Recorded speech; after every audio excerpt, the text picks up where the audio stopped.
We're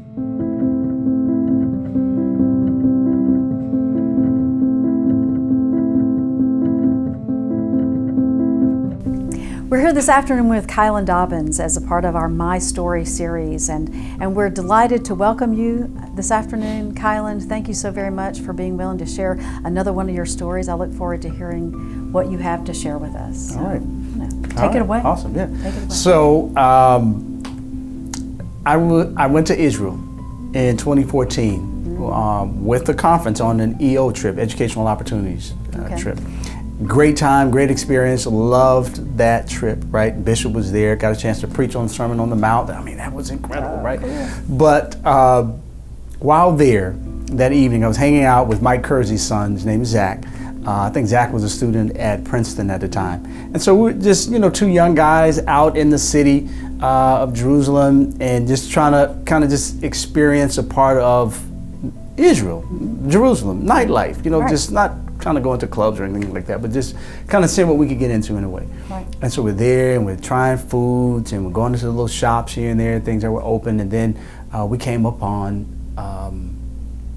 King Solomon's Hotel. The King Solomon Hotel. Yeah, this was where all the dignitaries, the ambassadors, presidents go to this place, right? And it was just awesome. It's a beautiful hotel. Walked in. Zach and I walked in, and then got about maybe 3 or 4, maybe 5 steps in, and the concierge just came swiftly, and he came to me, and he said, "You have to get out of here. You can't stay here. You cannot be here."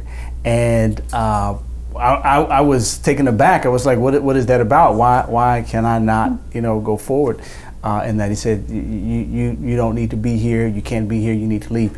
Well, he didn't say that to Zachary. He said that to me, right? And so Zach recognized what was going on.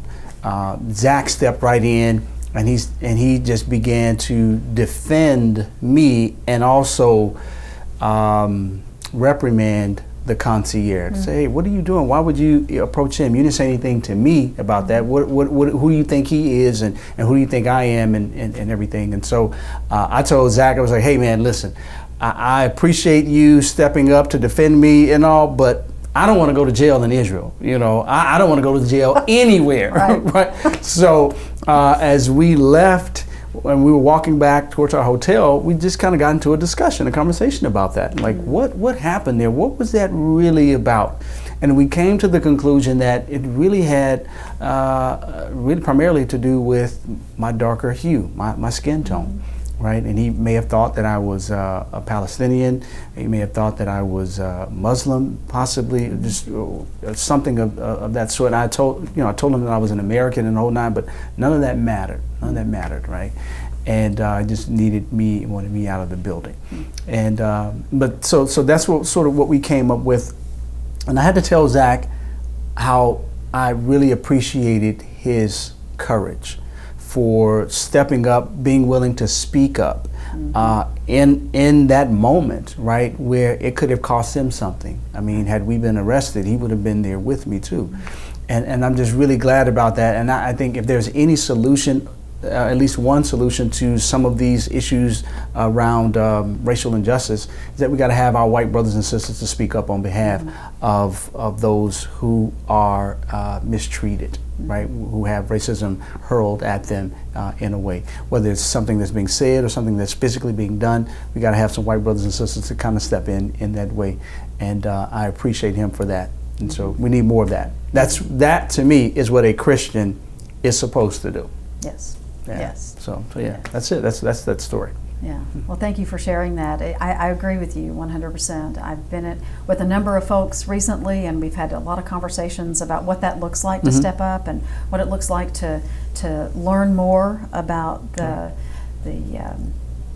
racial inequities that we are absolutely present here in the United States and all over the world. As I was listening to your story, I was a little taken aback that happened to you in Israel and Jerusalem. Yeah. Exactly. It's unexpected. You might expect it in other places, but maybe not there. Right. Well, it just says how racism has permeated throughout the land, period. Not just American land, as in North America, as in USA, but just around the world, you see some of the same disparity and ill treatment towards people of darker color in South America, in Europe. The fairer skinned you are, the better people treat you and better opportunities you have, more acceptable you are and all. And so that's an unfortunate thing that this has affected our world in a way, but it is going to take Christians and an act of God, and really Christians being vessels of God to be that act of God to really change the landscape and how people see and view one another and love one another. Right, and that's the call to action, right? To step up, to learn, to be self-aware, to listen to stories, and to speak up when you see an injustice, to speak up in love, and to be that disciple.